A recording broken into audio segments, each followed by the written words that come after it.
बाघ जैसा खूंखार और शेर जितना बलशाली, जिसकी भुजाओं में ऐसी ताकत कि दुश्मनों की सांसें थम जाएं।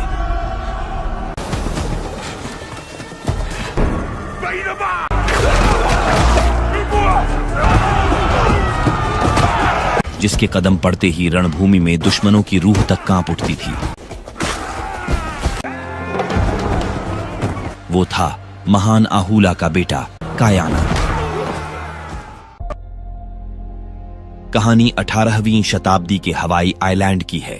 उस दौर में वहां 4 प्रमुख साम्राज्य थे, ओआहू, माउई, कुवई और हवाई। वो चारों साम्राज्य कभी एकजुट हुआ करते थे, लेकिन धूर्त मुखियाओं और उनके अलग अलग देवताओं में श्रद्धा रखने वाले लोगों ने उन्हें बांट दिया।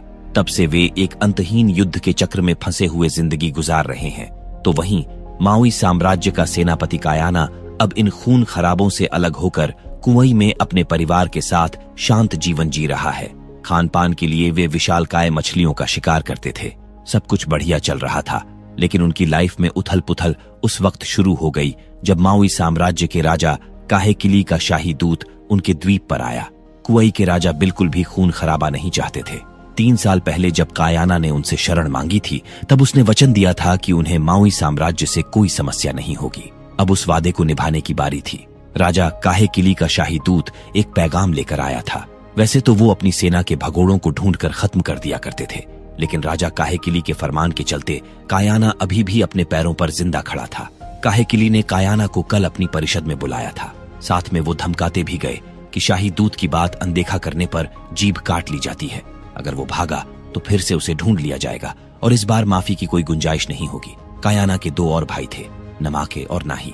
कायाना की पत्नी का नाम था कुपोही। कुपोही की छोटी बहन हेके की शादी नाही से हुई थी।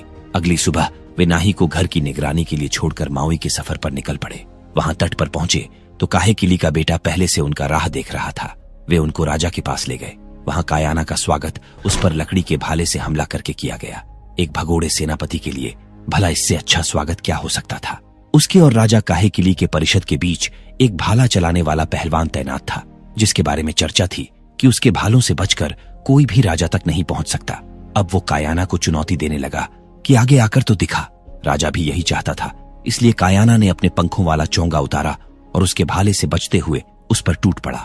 दोनों के बीच जमकर लड़ाई हुई और आखिरकार कायाना ने उसे धूल चटा दी। फिर वो राजा के सामने नतमस्तक होकर एक तोहफा पेश किया। राजा ने उसे स्वीकार किया और चाहा कि कायाना वापस अपनी पदवी संभाल ले, लेकिन कायाना ने विनम्रता से इनकार कर दिया। तब राजा ने उसे याद दिलाया कि उसके पिता, जो राजा काहेकिली के चचेरे भाई थे, मरते दम तक उनकी सेवा में रहे थे। वही जुनून और वही लड़ने की काबिलियत कायाना के अंदर भी थी, लेकिन उसने उन्हें मझधार में छोड़ दिया। परिषद में बैठक हुई जहां कायाना ने सवाल उठाया कि उन्हें यहाँ क्यों बुलाया गया है। तो बात ऐसी थी कि उनके साम्राज्य पर भारी संकट मंडरा रहा था। उनके गुप्तचरों ने खबर दी थी कि ओआहू का युवा राजा हाहाना उन पर हमला करने की योजना बना रहा है। उसके पास माउई साम्राज्य से दुगनी फौज है। माउई के भविष्य दृष्टाओं ने भी भविष्यवाणी करके चिंता बढ़ा दी थी। उनकी भविष्यवाणी के मुताबिक उनके लोग ओआहू के शासन में गुलाम बनकर रहेंगे। लेकिन कायाना का भाई नमाके समझ नहीं पा रहा था कि ओआहू का युवा राजा हाहाना उन पर हमला क्यों करेगा, क्योंकि उसने तो हमेशा राजा काहेकिली के प्रति वफादारी की शपथ ली थी। वो राजा काहेकिली का प्रशंसक था, जिस पर काहेकिली के बेटे प्रिंस कुपुले ने बताया कि ओआहू का मुख्य पुरोहित बहुत खतरनाक शख्सियत है। उसने युवा राजा के दिमाग में जहर घोल दिया है। कुछ भी हो, कायाना खून खराबों से दूर हो चुका था और वो इस युद्ध में उनका साथ देने को राजी नहीं हुआ। फिर भी राजा ने उसे आज रात यहीं रुकने और सोचने विचारने का समय दिया। इस बात को लेकर तीनों भाइयों में कलह भी हुई, क्योंकि वे पहले भी एक बार उसकी सेना छोड़कर उसे चुनौती दे चुके थे। इस बार वो उन्हें जिंदा नहीं छोड़ेगा। जिस पर कायाना ने कहा, मैं उस भटके हुए राजा के लिए दोबारा कभी नहीं लड़ूंगा, जिसकी वजह से हजारों मासूमों की जान गई थी। कल सुबह हम वापस कुवई लौट जाएंगे। सुबह जब कायाना की नींद खुली तो राजा काहेकिली उससे मिलने आए हुए थे, बिल्कुल अकेले। उन्हें कायाना से क्या डर, वो तो उनके ही वंश का बच्चा था। वे उसे उसके पिता की हड्डियों के पास ले गए, जिनका ओआहू के सैनिकों ने अपमान किया था। यह देखकर कायाना की आंखों से आंसू छलक पड़े। दरअसल ओआहू के मुख्य पुरोहित ने युद्ध की वेदी पर बलि चढ़ाने के लिए एक दुश्मन मुखिया की हड्डियां मंगवाई थीं। काहेकिली के सैनिकों ने उन्हें रोकने की कोशिश की, लेकिन तब तक वे उनकी हड्डियों का अपमान कर चुके थे। यहाँ राजा ने उस प्राचीन भविष्यवाणी का भी जिक्र किया, जिसमें कहा गया था, पंखों वाला चौगा ओढ़े एक तारा एक महान राजा के उदय का संकेत देगा, जो चारों साम्राज्यों को एकजुट करेगा। वे पीढ़ियों तक इंतजार करते रहे और आखिरकार वह तारा दिखा। उसी रात क्याना का जन्म हुआ था। उन्होंने सालों तक इंतजार किया, लेकिन ऐसा कोई राजा नहीं आया। अब काहे किली को लगता है कि कायाना ही पंखों वाला चोगा ओढ़े वह तारा है और काहे किली वह राजा है जो चारों साम्राज्यों को एकजुट करेगा।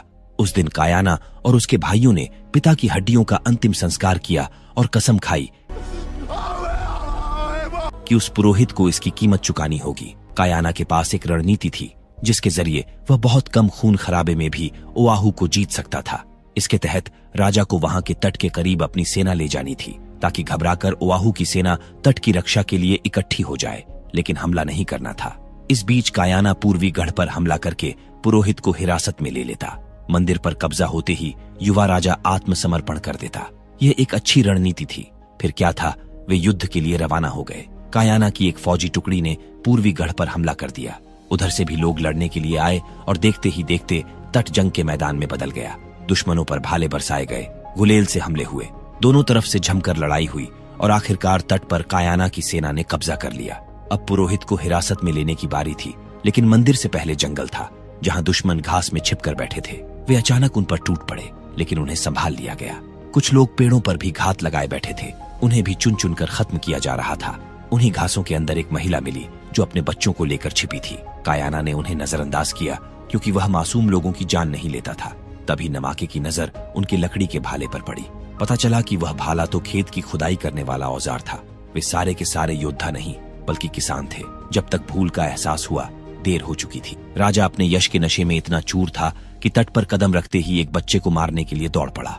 इसी तरह की बेवकूफियों के चलते कायाना ने उसकी सेना छोड़ी थी। इतना ही नहीं, उसने मंदिर के सारे लोगों को खत्म करने के आदेश दे दिए, जबकि यह पनाह का मंदिर था और वहां कोई योद्धा नहीं बल्कि शरणार्थी थे। इधर कायाना वगैरह जब तक भागकर मंदिर पहुंचे, वहां लाशें बिछ चुकी थीं। युवा राजा हाहाना भी उनके कब्जे में आ चुका था। मरने से पहले उसने राजा से कहा, मैं तो आपके जैसा महान राजा बनना चाहता था और आपसे वफादार रहने की कसम भी खाई थी। फिर आपने मेरे राज्य पर हमला क्यों किया? काहे किली ने जवाब देने के बजाय उसे खत्म कर दिया। कायाना से एक बार फिर भारी भूल हो चुकी थी। काहे किली ने अपने बेटे कुपुले तक से झूठ बोला था कि ओआहू उन पर हमला करने वाले हैं, जबकि वास्तविकता कुछ और थी। यहाँ तक कि कायाना के पिता की हड्डियों के साथ अपमान वाली बात भी झूठ थी। उसी रात कायाना ने प्रण लिया कि अब वह काहे किली की सेना का नेतृत्व कभी नहीं करेगा, चाहे इसके लिए जान की बाजी ही क्यों न लगानी पड़े। वह अपने परिवार को लेकर वहां से भागने के फिराक में था, लेकिन उन पर कड़ी निगरानी रखी जा रही थी। दूसरी तरफ राजा काहे किली की जो बहन थी, उसके अलग ही मसले चल रहे थे। वह काहे किली से अलग थलग होकर माउई साम्राज्य के काउपो तट पर रहती थी। इसके पीछे एक बड़ा कारण था। उसी तट पर कुछ लोगों को हवाई साम्राज्य की एक नाव दिखी। इससे पहले कि वे कुछ कर पाते, हवाई के योद्धाओं ने उन्हें खत्म कर दिया। यह हवाई का कोई मुखिया था जो अपनी बेटी काहुमानू को लेने आया था। वह जाकर राजा काहे किली की बहन से मिला, जो उसकी धर्मपत्नी थी, और बताया कि काहे किली ने बेवजह ओआहू पर हमला कर दिया है, इसलिए उनके द्वीपों पर युद्ध छिड़ने वाला है। जल्द ही माउई के तटों से आवाजाही बंद कर दी जाएगी। उससे पहले वह उन्हें अपने साथ हवाई साम्राज्य ले जाने आया था, लेकिन काहुमानू की मां ने जाने से मना कर दिया, क्योंकि एक तो वह अपनी मातृभूमि छोड़कर जाना नहीं चाहती थी, ऊपर से वह काहे किली की बहन थी। वैसे भी हवाई साम्राज्य वाले उसे नहीं अपनाते, पर मोकू ने इसका भी इंतजाम कर रखा था। वह अपनी बेटी काहुमानू का रिश्ता हवाई के एक मुखिया से तय करके आया था, जो उन्हें वहां बसाने में मदद करने वाला था। लेकिन अपनी मां की तरह काहुमानू भी नहीं जाना चाहती थी। मोकू के लिए यहां ज्यादा देर तक रुकना सही नहीं था। तब उसकी पत्नी ने भरोसा दिलाते हुए कहा, तुम जाओ, मैं काहुमानू को मनाकर भेज दूंगी। जिसके बाद मोकू हवाई वापस लौट गया। दूसरी तरफ ओआहू में लाशों के ढेर लग चुके थे। अपने पिता के इस करतूत से प्रिंस कुपुले भी नाराज था, लेकिन उसका पिता तब तक नहीं रुकने वाला था जब तक वह भविष्यवाणी को सही न कर दे। इधर कायाना का परिवार सही मौके का इंतजार कर रहा था। तभी राजा ने कायाना को मंदिर में आने का बुलावा भेजा। वहां जाने से पहले उसने अपने भाइयों को समझाया कि आगे उन्हें क्या करना है। इसके बाद राजा का शाही दूत उसे मंदिर तक छोड़कर राजा को बुलाने चला गया। जब राजा आए तब तक पूरा मामला बदल चुका था। पहरेदारों को मारकर कायाना और उसका परिवार रफूचक्कर हो चुका था। छुपाए गए पहरेदारों की लाशें देखकर राजा आगबबूला हो उठा और आदेश दिया कि 8 समुद्र छान मरो। पर उनके दूत के रहते उन्हें भटकने की जरूरत नहीं थी। उसे पता था कि कायाना की पत्नी कुपुओही की बहन हेके फिलहाल माउई में है, इसलिए वह उसे लेने वहीं गए होंगे। इस बार राजा ने कोई रहम नहीं बरता और सीधा कायाना को मारकर उसकी हड्डियां मांग ली। क्योंकि उन्हें तो सिर्फ उसकी हड्डियों में समाई शक्ति से मतलब था। उस समय के लोग मानते थे कि योद्धाओं की सारी शक्तियां उनकी हड्डियों में होती हैं। अगर देर हुई तो कायाना को ढूंढने में उन्हें फिर से 2-4 साल लग जाएंगे। इसलिए जितना जल्दी हो सका वे माउई के लिए रवाना हो गए। इधर समंदर का मौसम विकराल रूप ले चुका था। कायाना और उसके भाई ताबड़तोड़ चप्पू चला रहे थे, क्योंकि रुकना नहीं था। अगर रुके तो मरे। तभी कड़कती बिजली के प्रकाश में एक विशाल जहाज दिखाई दिया। इस खतरनाक मौसम को पार करके कायाना और उसका परिवार घर पहुंचा, लेकिन हेके घर पर थी ही नहीं। उसकी चीजों को देखकर अनुमान लगाया गया कि शायद इस समय वह घाटी में होगी। इधर तब तक प्रिंस कुपुले अपनी पूरी पलटन लेकर तट पर आ चुका था। कुछ पल बाद कायाना को अपने पीछे किसी के आने की आहट हुई। वह उस ओर गया तो प्रिंस कुपुले का एक आदमी सामने था। कायाना को देखकर वह अपने लोगों को चिल्लाया तो एक झटके में कायाना ने उसकी बोलती बंद कर दी। हालांकि तब तक उसके लोग उसकी आवाज सुन चुके थे। इसके बाद तो जैसे प्रिंस कुपुले की पूरी पलटन कायाना के पीछे पड़ गई। कायाना उन्हें अपने परिवार से दूर ले गया ताकि वे सुरक्षित भाग सकें, लेकिन ना ही भागने के बजाय कायाना की मदद करना चाहता था। पर कुपोही ने समझदारी दिखाई और वे हेके को ढूंढने निकल पड़े, क्योंकि अगर वे लड़ने जाते तो मारे जाते। उधर कायाना भागते भागते दुश्मनों की आंखों से ओझल हो गया। किस ओर गया उन्हें कुछ अंदाजा नहीं था, इसलिए वे 2 दिशाओं में बंट गए। दूसरी तरफ वह विशाल ब्रिटिश जहाज माउई के तट पर आ पहुंचा था। उस पर सवार ब्रिटिश नाविक भूख प्यास से बदहाल थे, क्योंकि तूफान में फंसकर वे भटक गए थे और उनका राशन पानी आवश्यकता से ज्यादा खर्च हो चुका था। बिना राशन पानी के वैसे भी वे समंदर में मर जाते, इसलिए उन्होंने इस खतरनाक माउई आइलैंड पर आने की जहमत उठाई, जबकि वे जानते थे कि सालों पहले कप्तान कुक के यहाँ आने के बाद क्या हश्र हुआ था। दूसरी तरफ काफी समझाने बुझाने के बाद आखिरकार काहूमानू हवाई के मुखिया के साथ शादी करने के लिए मान गई, क्योंकि अपने नाना से छिपकर रहने से अच्छा उसके लिए यही सही था। इधर हेके गाना गुनगुनाते गुनगुनाते घाटी में हल्दी की बुआई कर रही थी। तभी उसकी बहन उसे लेने आ गई और फिर उसे पूरा मामला समझाया गया। कायाना को उसके दुश्मन ढूंढ चुके थे और अब उनके बीच कुछ दूरी का फासला बचा था। तभी एक ने दूर से ही उस पर गुलेल से वार किया, जो जाकर उसके सर पर लगा। वह गिर पड़ा, लेकिन अच्छी बात यह थी कि वहां बड़े बड़े घास फूस थे, जिनके बीच वह छिप सकता था। छिपते छिपते आगे उसे एक सूअर मिला और वहीं कुछ दूरी पर उसका बच्चा भी चारा चर रहा था। कायाना ने सूअर के बच्चे को दबोचा और बड़ी फुर्ती से दुश्मनों की तरफ उछाल दिया, जिससे सूअर के बच्चे की मां भड़ककर उन पर हमला करने लगी। एक डिस्ट्रैक्शन क्रिएट हुआ, जिसका फायदा उठाकर कायाना बच निकला। आगे चलकर उसे एक गुफा मिली, जिसमें एक सुंदर लड़की थी, काहूमानू।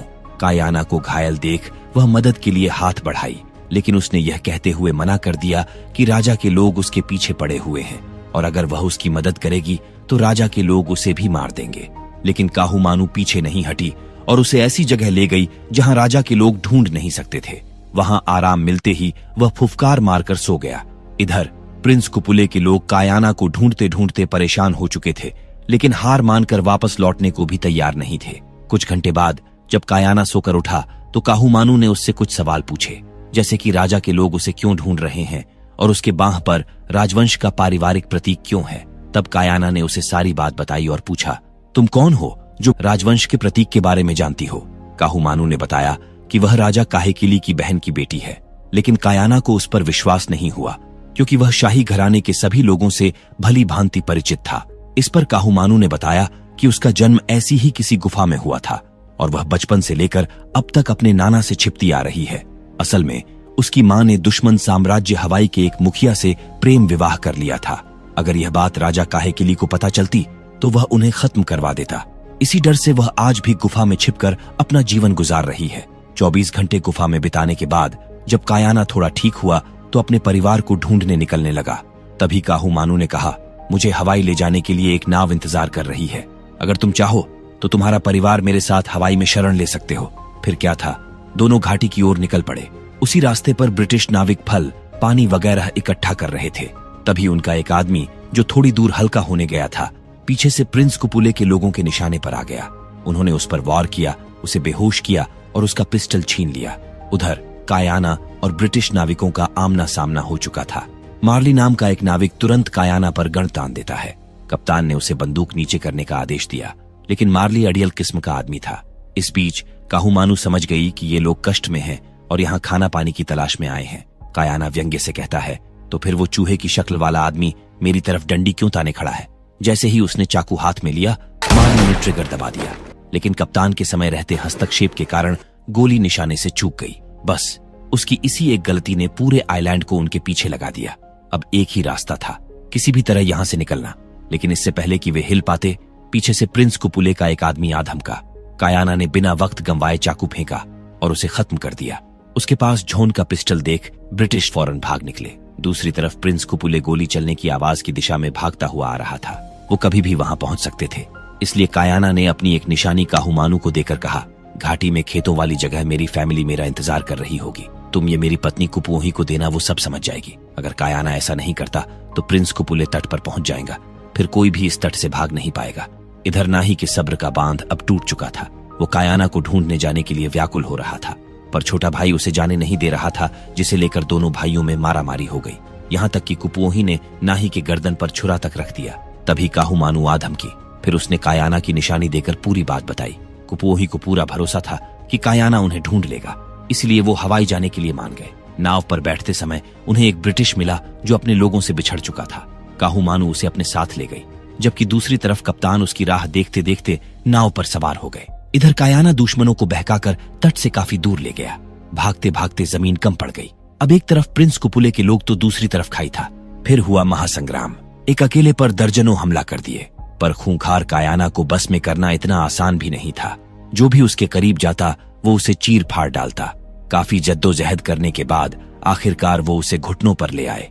फिर जैसे ही राजा के दूत ने उसे खत्म करना चाहा, उसने एक बार फिर पलटवार किया और दूत को ढाल बनाकर खाई में कूद गया। ये जगह जमीन से इतनी ऊंचाई पर थी जहां से गिरने के बाद बचने की कोई संभावना नहीं थी। इसलिए प्रिंस कुपुले ने लाश ढूंढने का हुक्म दिया। जब कायाना की आंख खुली तो वो ब्रिटिश जहाज पर था। उसने वहां कहकम पचा दिया। दानव जैसे आदमी को कंट्रोल करना उनके लिए आसान काम नहीं था। कायाना फौरन भागकर डेक पर गया तो देखा कि वह माउई आइलैंड से काफी दूर आ चुका था। कप्तान उसका सामान लौटा दिए और बोले कि अगर हमने तुम्हारी मदद न की होती तो तुम मर जाते। एक बार तुमने हमारी जान बचाई और एक बार हमने, हिसाब बराबर हुआ। अब कायाना को उनके साथ रहना है या फिर वो उसे कहीं ले जाकर छोड़ दें, ये उसकी मर्जी थी। 1 साल बाद अलास्का में कहीं। इन बीते 1 सालों में टोनी और कायाना के बीच अच्छी दोस्ती हो गई थी। टोनी प्रत्येक दिन उसे गन के पार्ट्स के बारे में बताता और अंग्रेजी बोलना सिखाया करता था। जल्द ही उसने बंदूक चलाना और शिकार करना भी सीख लिया। दूसरी तरफ उसका पूरा परिवार हवाई के किसी तट के किनारे अपना घर बसा चुका था। उनके साथ जॉन भी था, जो वहां के बच्चों को अंग्रेजी पढ़ाया करता था। कुपुओही उदास रहती थी, लेकिन कहीं न कहीं मन में उम्मीद भी थी कि कायाना एक दिन वापस जरूर लौटेगा। उधर समय के साथ साथ माउई साम्राज्य और ताकतवर होता जा रहा था। उस लड़ाई के बाद ओआहू के काफी सारे मुखिया काहेकिली के सामने घुटने टेक चुके थे, लेकिन कुछ ऐसे भी क्रांतिकारी मुखिया थे जो काहेकिली को जान से मारने की साजिश रच रहे थे। उन्हीं में से एक था महान काकुहिहेवा का वंशज हेकुहोकू। उसने काहेकिली को जहर देने के लिए अपने गुप्तचर को भेजा था, लेकिन अफसोस वो पकड़ा गया और अब हेकुहोकू का भेद खुल चुका था। देखते ही देखते राजा के लोग उन्हें घेर लिए, लेकिन हेकुहोकू घुटने टेकने को राजी नहीं था। जैसे ही उसने अपने परिवार को संकट में देखा, उसने राजा से वफादार रहने की कसम खा ली, पर राजा ने किसी को नहीं बख्शा और उनका जहर उन्हीं को पिलाकर खत्म करवा दिया। काहेकिली की क्रूरता की कहानियां हवाई के राजा तक जा पहुंची थीं। राजा मरने के कगार पर थे और समझना चाहते थे कि अगर उन पर हमला हुआ तो उनके मुखियाओं की रणनीति क्या होगी। क्या वो उनके मरने के बाद अपने नए राजा का समर्थन करेंगे? कामेहामेहा ने हामी भरी और बताया कि जब राजा का बेटा केउवा गद्दी पर बैठेगा तब भी वे उसका साथ देंगे और मिलकर उस सन की राजा का सर कुचल देंगे। इधर मुखिया मोकू की बेटी काहुमानू इन बीते 1 साल में जॉन से काफी हद तक अंग्रेजी बोलना सीख गई थी। फिर वो दिन आया जब उसकी शादी मुखिया कामेहामेहा से करा दी गई। दूसरी तरफ कायाना भी अपने परिवार के पास लौटने का मन बना चुका था। जैम्बोआंगा उसका आखिरी ट्रेड था, जिसके बाद कप्तान उसे माउई पहुंचाने का वादा किए थे। वहीं मार्ली आज तक समझ नहीं सका था कि कप्तान उसे पानी से बचाकर शिप पर क्यों लाए थे, क्योंकि उसका मानना था अगर यही मौका उन जंगलियों को मिलता तो वे मार देते। अगर मार्ली कप्तान होता तो उसे कब का मार चुका होता। इस बात को लेकर उसके और टोनी के बीच बहस भी हो गई, जिसका अंजाम आगे चलकर बहुत भयावह होने वाला था। 2 दिन बाद वे स्पेनिश ईस्ट इंडीज के जैम्बोआंगा तट पर पहुंच गए। कायाना ने शिप पर काम करके काफी सारे पैसे इकट्ठे कर लिए थे, जिससे वो गन्स खरीदने वाला था, और वो भी बहुत सारी। लेकिन बात नहीं बनी, क्योंकि वो ऐसे ही किसी को पूरी बटालियन के लिए गन्स नहीं बेच सकते थे। ये वाकया एक औरत देख रही थी। वो उनका पीछा करने लगी, टोनी अय्याशी करने चला गया और तभी एक पियक्कड़ ने कायाना से बदतमीजी करने की कोशिश की। उससे पहले ही उसने उसे पटक दिया। मौका देखकर वो अनजान महिला कायाना से मिली। फिर उसने उत्सुकता से पूछा, माओई का एक मुखिया यहाँ क्या कर रहा है? कायाना भी हैरान हुआ कि आखिर वो उसको कैसे जानती है। उस महिला का नाम था वेने और वो बहुत सालों पहले हवाई छोड़कर यहाँ आ गई थी। यहाँ उसका ऐसे गण स्मगलर्स से परिचय था जिनसे वो कायाना को जितनी गन्स चाहे दिला सकती थी, लेकिन इसके लिए कायाना को उसका एक काम करना होगा। वो उनके कप्तान से मिलना चाहती थी। उसके पास एक गजब का मास्टर प्लान था जिससे वो बहुत अमीर बन सकते थे। चंदन की लकड़ी का व्यापार। ये लकड़ी इतनी दुर्लभ थी कि चीन और यूरोप में इसे इसकी कीमत से 5 गुना अधिक दाम पर बेचा जा सकता था। रही बात चंदन की लकड़ी की, तो हवाई के द्वीपों के पहाड़ तो इससे भरे पड़े थे। अगर कायाना वहां के मुखियाओं को चंदन के व्यापार के लिए मना लेता तो वे इतने अमीर हो जाते कि कोई सोच भी नहीं सकता। कप्तान को उसका आइडिया पसंद तो आया, लेकिन उनके पास एक ही जहाज था। वो ईस्ट इंडिया से कैसे मुकाबला करेंगे? वेने ने इसके बारे में भी सोच रखा था। ईस्ट इंडिया को नहीं पता कि उनके छोटे द्वीप कहाँ हैं, तो वो उनकी नजरों में आए बिना ये व्यापार कर सकते थे। लेकिन कायाना इसके लिए तैयार नहीं हुआ, क्योंकि वो गोरे लोगों को अपने तट पर किसी हाल में नहीं ले जाना चाहता था। फिर भी वेने हार नहीं मानी और मार्केट के बीच ले जाकर उसे कुछ गुलामों को दिखाया। कभी ये लोग गुलाम नहीं बल्कि यहाँ के निवासी हुआ करते थे। फिर स्पेनिश लोग आए और उनसे सब छीन लिया। वो दिन दूर नहीं जब वे हवाई आइलैंड को भी ढूंढ लेंगे। फिर वो चंदन का व्यापार करेंगे और वहां के लोगों को उनकी गुलामी करनी पड़ेगी, क्योंकि बंदूकों के आगे उनके लकड़ी के भाले क्या ही कर पाएंगे। इससे बचने का एक ही उपाय था, समय रहते उन्हें इस कारोबार को नियंत्रित करना होगा, ताकि इससे पैसा बने जिससे हथियार खरीदकर वो अपने द्वीपों की हिफाजत कर सकेंगे। अगली सुबह मर्ली की मुलाकात एक कप्तान से हुई। कप्तान ने सोचा वो काम मांगने आया है, मगर मर्ली ने कान खड़े कर देने वाली बात कह दी।